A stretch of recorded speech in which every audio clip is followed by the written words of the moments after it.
น้อยมาทำไปสอนเขาตั้งมาทำครัวก็จะเป็นไปหรือจะขอวัดแนวของธรรมะก็เป็นที่สอน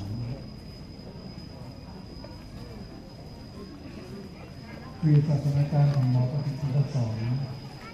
เกิดวันที่28 กุมภาพันธ์1948บอนเกิดในบ้านน้องลมเมืองน้องบกแขวงขมวนศิริดาเป็นข้าวสนอิทศร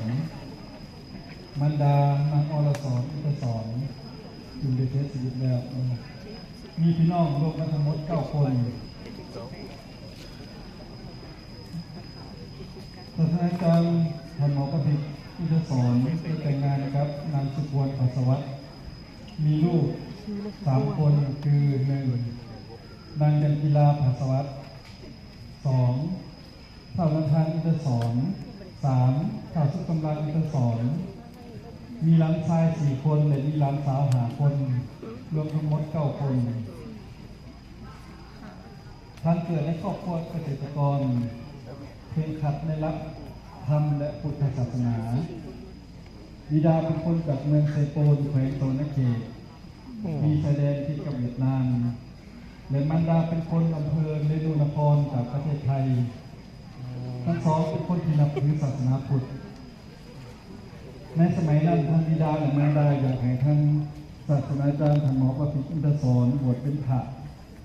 ดังนั้นตอนอายุ5 ขวบท่านได้ถูกส่งไปเรียนอยู่เรียนประจำวัดเกี่ยวกับพระพุทธศาสนาเป็นเวลา1 ปีอาจารย์ท่านหมอประสิทธิ์อินทศรได้เริ่มเรียนหนังสือกับลุงซึ่งเป็นผู้สอนได้สอบเสียงผ่าน3 ระดับใน1 ปี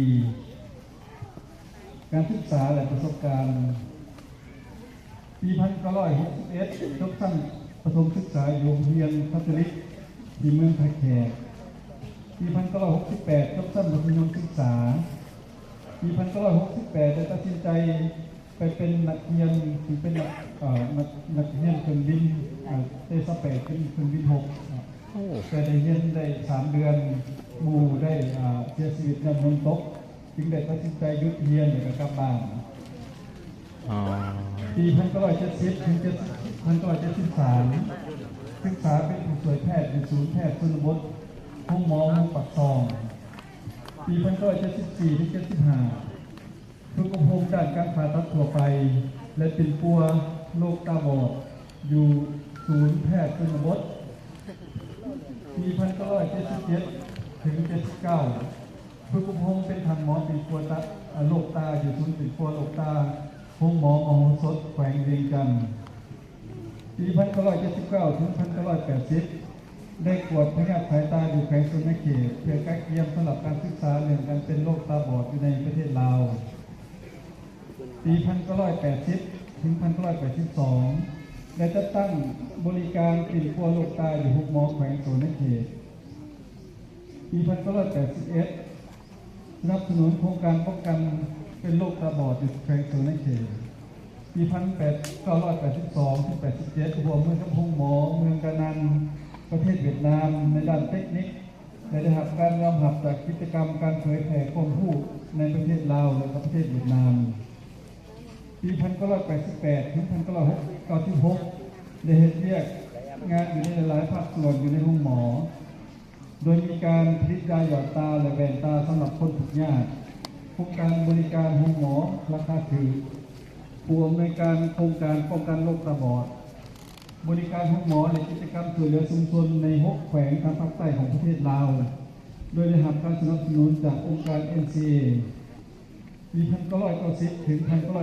1993ศึกษาเทคนิคและการผ่าตัดแอนตาฝุ่น2 เดือนต่อปีเป็นระยะเวลา3 ปีอยู่ห้องหมอดังกานีกัตติอยู่ที่ประเทศเนปาล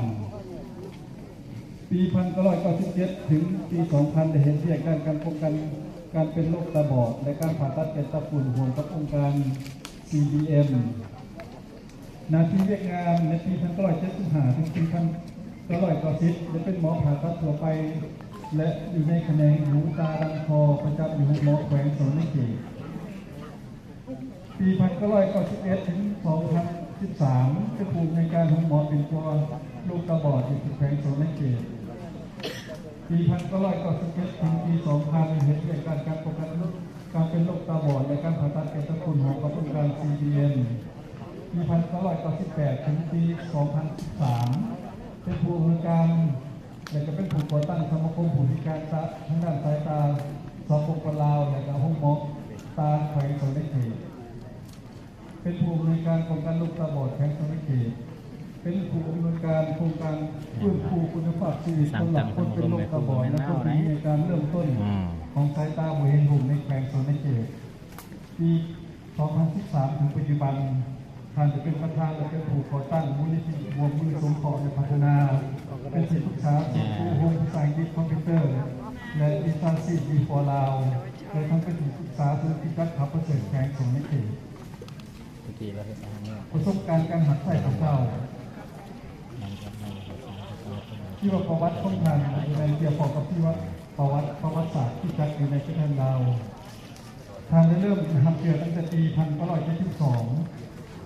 ท่านได้เริ่มรู้จักพระเจ้าผ่านทางการอ่านไบเบิลตั้งแต่ปี1968คือมีมิสซิลีชาวอังกฤษอยู่ที่ภาคแขกให้ข้อมูลคือว่าอาจารย์จอห์นพิทแต่ตอนนั้นก็ยังไม่ได้หับเสือจนมาฮอดในปีพุทธศักราช1972มิสซิลีชาวอังกฤษเสร็จคือว่าดร.เฟเดริก คริสโตเฟอร์ แมดด็อกและภรรยาแคทเธอรีน แมดด็อกได้มอบให้ท่านได้เข้าเสวยในองค์พระเยซูคริสต์หลังจากที่ท่านได้มาประจำอยู่มอปักซองมหาน้ำแขวงโสนเขตซึ่งท่านทั้งสองผู้ที่ได้รับเชิญได้กล่าวตั้งขึ้นซึ่งเป็นบทสัมภาษณ์จากพี่ล้อมทีเนาะในปี1975ถึง1977ซึ่งเป็นช่วงเวลาที่ยากและท้าทายที่สุดสำหรับกิจการหลายแห่งเนื่องจากขาดแคลนผู้เลี้ยงแกะเพื่อเบิ่งแย่งพวกเขานั่นว่ามันเป็นระยะเวลาของการปลดปล่อยซาในแขวงโสนเขตในเวลาส่งนั้นผู้นำของคริสเตียนแมนพันหมอประสิทธิ์อิทศรทางเป็นแพทย์ผ่าตัดตาและผ่าตัดทั่วไปอยู่หมอปากซองมหาน้ำแขวงโสนเขตพันหมอประสิทธิ์อิทศรแมนหนึ่งในพันหมอ2 คนที่ยังเหลืออยู่ในประเทศลาวและรัฐบาลก็ต้องการผู้เชี่ยวชาญทางด้านการดูแลตาอย่างรีบด่วนสำหรับอยู่ห้องหมอแขวงโสนเขตพันหมอหลายคนได้ต้นนี้ออกไป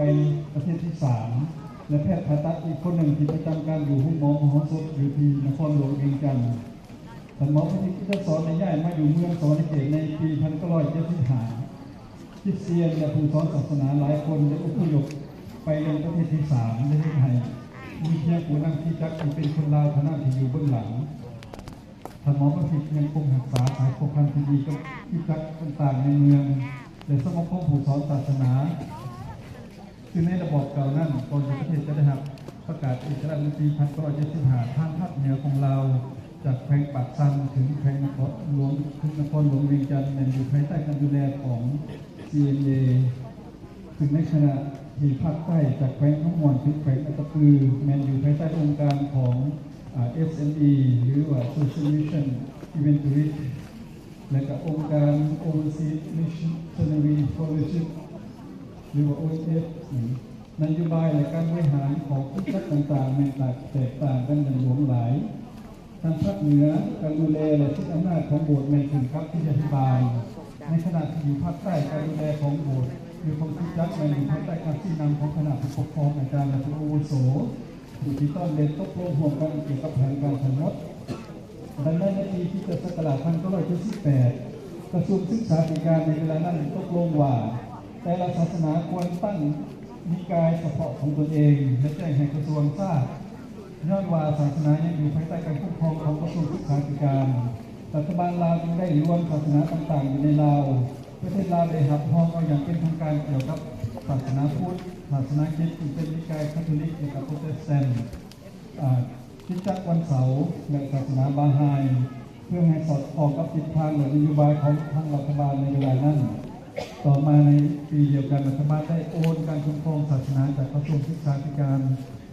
และศาสนาไปอยู่ในการคุ้มครองโดยกรมของแนวลาวสามชาติของแนวลาวสามชาติที่มีสาขาอยู่ในทั่วประเทศในระดับศูนย์กลางระดับเมืองระดับแขวงระดับเมืองระดับบ้านสิ่งนี้ได้ให้รัฐบาลสามารถคุ้มครองจำนวนชาวคริสเตียนและการเคลื่อนไหว ได้ง่ายแข่งสนเขตเป็นสถานที่ทำกิจที่ได้สั่งตั้งคณะกรรมการบริหารสำหรับกิจกรรมของที่จัดขึ้น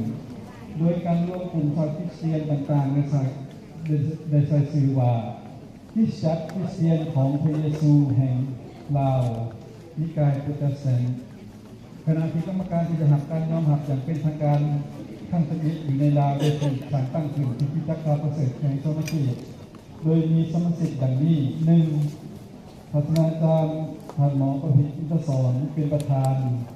ท่านอิพมาบาแสงธรรมเป็นรองประธานท่านบุญหลับหลวงคำแดงเป็นคณะกรรมการท่านนภทันเป็นที่ปรึกษาท่านนภคำถึงแก้ววัตวงศ์เป็นที่ปรึกษาคณะกรรมการบริหารนี้จะพยายามแก้ไขข้อขัดแย้งระหว่างผู้นำและผู้เชื่อถือและพยายามสอนความเชื่อที่ถูกต้องให้กับพี่น้องผู้เชื่อในพระเยซูคริสต์เนื่องว่าสมาชิกบางคนมีความเชื่อปะปนกับที่ของประเพณีของเขาเจ้าก่อนที่เขาจะมาเป็นคริสเตียนคณะกรรมการในห้องขออนุญาตจากเจ้าแขวงสมณเกียรติในเวลานั้นในการลงไปเต้าโฮมประทุกสุขยุ่และสนับสนุนพี่น้องชายยิงในทุกๆกิจวัตรให้สืบต่อความตั้งใจในความเชื่อของพระเจ้าและสำรวจสมาชิกของกิจวัตรต่างๆเพื่อเบิ่งว่ามีสมาชิกยังเหลือเท่าไหร่พวกท่านนี้ได้ติดต่อและประสานงานกับอำนาจการปกครองท้องถิ่นเพื่อเสนอให้กิจกรรมและพิธีทางศาสนาต่างๆที่เป็นของคริสเตียนให้ได้ทำผู้จึงได้รับการต้อนรับเป็นอย่างดีจากเจ้าหน้าที่หลังจากการปลดปล่อยประเทศบ่เพียงแต่ในแขวงสนเขตเท่านั้นแต่ในคณะกรรมการบริหารเดินทางไปที่แขวงจำปาสักจึงต้องได้รับอนุญาตจากเจ้าแขวงจำปาสักเพื่อให้พี่น้องชายยิงได้พบปะและตั้งคณะกรรมการบริหารท้องถิ่นเพื่อบนแยงสิ่งกันและกันหลังจากคณะกรรมการบริหารสุดท้ายได้ตั้งปฏิบัติงานคุมตนอย่างสำเร็จผลอยู่ในภาคใต้มันในปี